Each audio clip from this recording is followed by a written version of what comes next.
इसी प्रकार से महाराज श्री के श्रीमुख से कथा प्रसंगों का निरंतर आनंद लेने के लिए पूज्य श्री के आधिकारिक YouTube चैनल को जरूर सब्सक्राइब करें और बेल आइकन को दबा दें।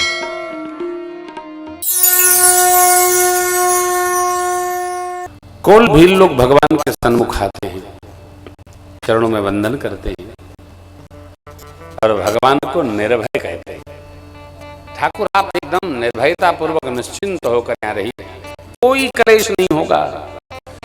गिरी कंदरा खोह पग पग हमारा जोहा हुआ है, हम जहां तहां आपको शिकार कराएंगे, झरने में नहलाएंगे, आनंद कराएंगे।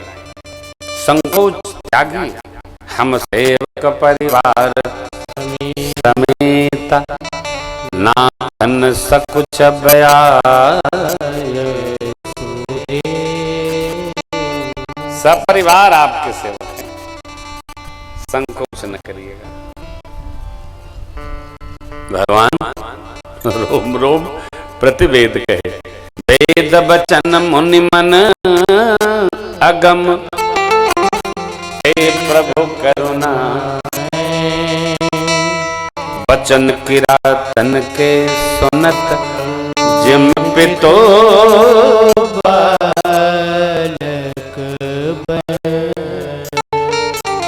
जैसे पिता छोटे बच्चे की नाना विधि आनंदमयी बातें सुनकर गदगद होता है, वैसे मेरे प्रभु भी आनंदित हो रहे हैं।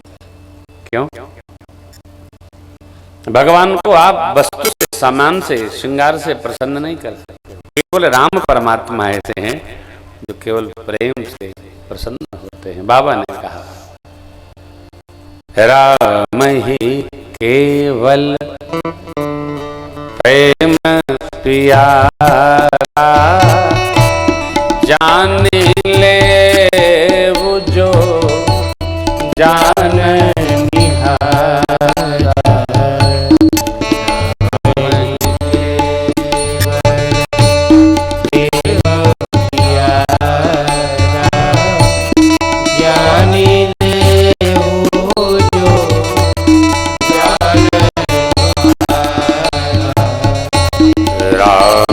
सकल वनचरित दोषे, कहि मृदु वचन प्रेम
इस वस्तु का अभाव जीवन में न हो।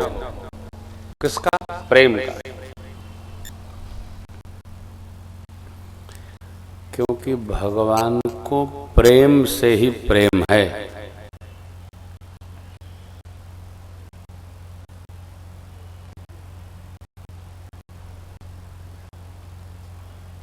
और ये भी ध्यान रखना होगा,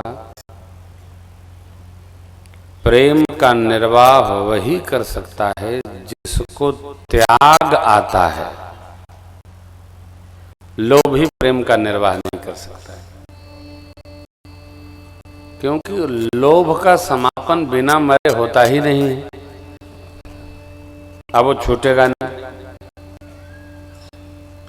लोभ ही स्वभाव होता है। जब तक सांस है तब तक लोभ जावेगा नहीं, कामना जावेगी नहीं, क्रोध जावेगा नहीं, मद रहेगा ही रहेगा। ये सब विभीषण जी कहते हैं नरक द्वार है।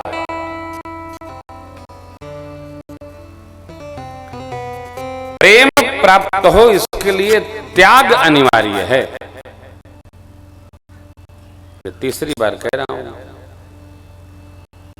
जिसको सबसे प्रेम चाहिए उसको अधिक त्याग करना पड़ेगा।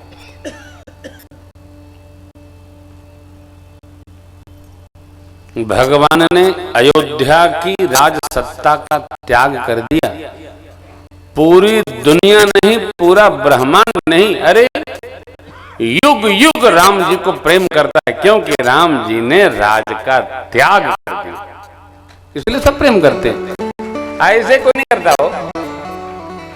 घर में जो अपने सुख का त्याग कर देता है उसको चाहे दबी जबान कहिए, खुली जबान कहिए, दब के कहिए, हंस के कहिए, रो कर कहिए, प्रेम सब करते हैं।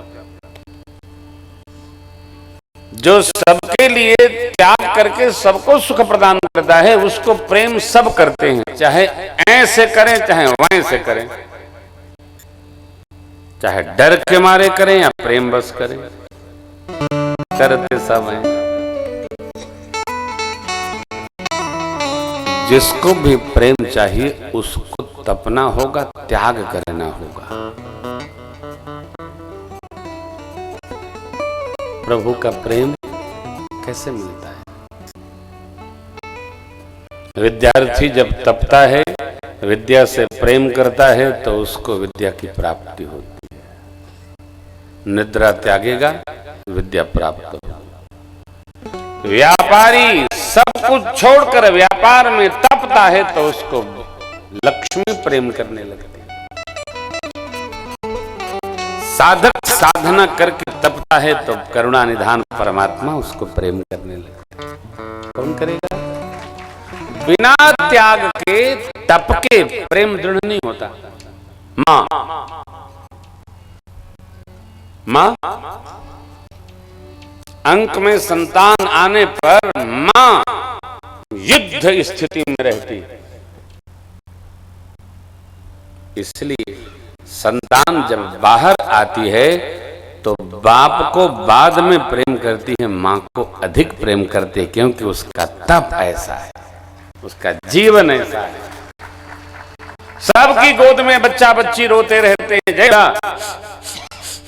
शांत हो जाते हैं। अरे न जानने वाला भी सब जानता है। हाँ, वो संस्पर्श ऐसा है, स्पर्श ऐसा है।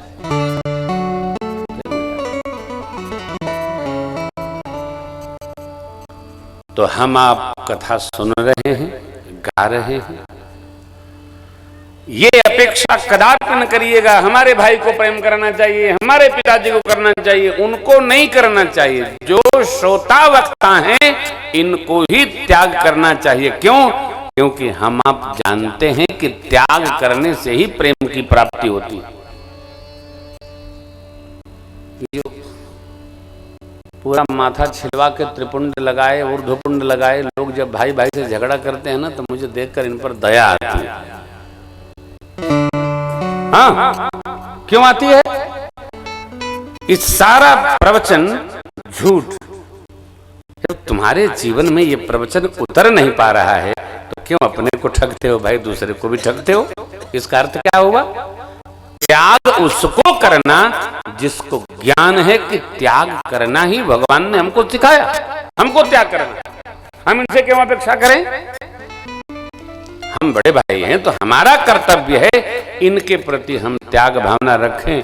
ये भले लोभ रखें, हमको त्याग करना चाहिए, यह हमारा कर्तव्य है। यही राम जी के चरित्र की शिक्षा है, ये मानना पड़ेगा। आप सभी भाइयों, माताओं, बहनों, बहुओं, बेटियों, दादी, नानी, सबसे मेरी प्रार्थना, काका लोग, भाई लोग, सब लोग त्याग करो। किसके प्रति? अपनों के प्रति। त्याग करेंगे आपका भजन सिद्ध हो। जो त्याग करता है वो सुखी रहता है, जो त्याग करेगा वो सुखी रहेगा। धर्माचारी और त्यागी जीवन में कभी दुखी नहीं रह सकता, चाहे वो इहलोक में रहे अथवा परलोक में रहे, उसको कोई कलेश नहीं होता हो, नहीं होता, कलेश नहीं होता। सुमंत्र जी आ गए, महाराज को संदेशा मिला, महाप्रयाण हो गया। भरत जी और शत्रुघ्न जी को गुरुदेव ने बुलवाया। अंतिम संस्कार सरजू मां के तट पर हुआ। दशगात्र भया एकादशा द्वादशा सब कुछ संपन्न हुआ। पित्त हेतु भरत कीन जस करनी, सो मुख लाख जाय नहीं बरनी। इतना कभी भी परिवार में किसी का शरीर शांत हो तो मृतक कर्म विधिवत करने का अभ्यास करो, जैसा गरुड़ पुराण का आदेश है। अरे उस संतान का अर्थ क्या है जिसको जीते जी तो समय मिल ही नहीं रहा है और जाने के बाद भी अपने स्वजनों के लिए समय नहीं है, उससे बड़ा अभागा कौन है? समय नहीं। माता पिता भाई बंधु काका नाना चाचा ताऊ जैसे चले जाते हैं तो समझदार लोग इकट्ठा हो जाते हैं। क्या आर्य समाज विधि से कर दो, आर्य समाज विधि से कर दो। क्या होता उसमें? अरे 3 दिन में सब समिट जाएगा। तेरे बाप सनातनी मरने के बाद तूने बना दिया आर्य समाज, कोई अर्थ है क्या? आर्य समाज में जीवन है तो आर्य समाज ही रहो, लेकिन यदि सनातन परंपरा में जीवन है तो सब कर्म जीवन के अंतिम चरण का भी सनातन विधि से ही संपन्न करना चाहिए। यही धर्म। अरे भैया यही तो दिखाई नहीं पड़ता है, यही तो जना पड़ता है, दिखता नहीं, जाने वाले को नहीं दिखता। धर्मस्य तत्वम निहितम गुहाय, पित हेतु भरत कीन जसी करनी, सौ मुख लाख जाय नहीं बरनी। 14वें दिवस श्रद्धांजलि सभा रखी गई। श्रद्धांजलि सभा में गुरुदेव भगवान का मधुर उपदेश भया। 12 सोचनियों की सूची की व्याख्या की गुरुदेव ने और कह दिया, भरत जी भयउन अहयिन अब होनिहारा, भूप भरत जस पिता तुम्हारा। भयउन भया नहीं, अहयिन न अब होनिहारा, न आगे होने वाला है। कौन? जैसे आपके पिताजी थे। लाला सभी दिक्पाल, ब्रह्मा जी शिव जी सब आपके पिता के जीवन का गुण गाथा गाते करते।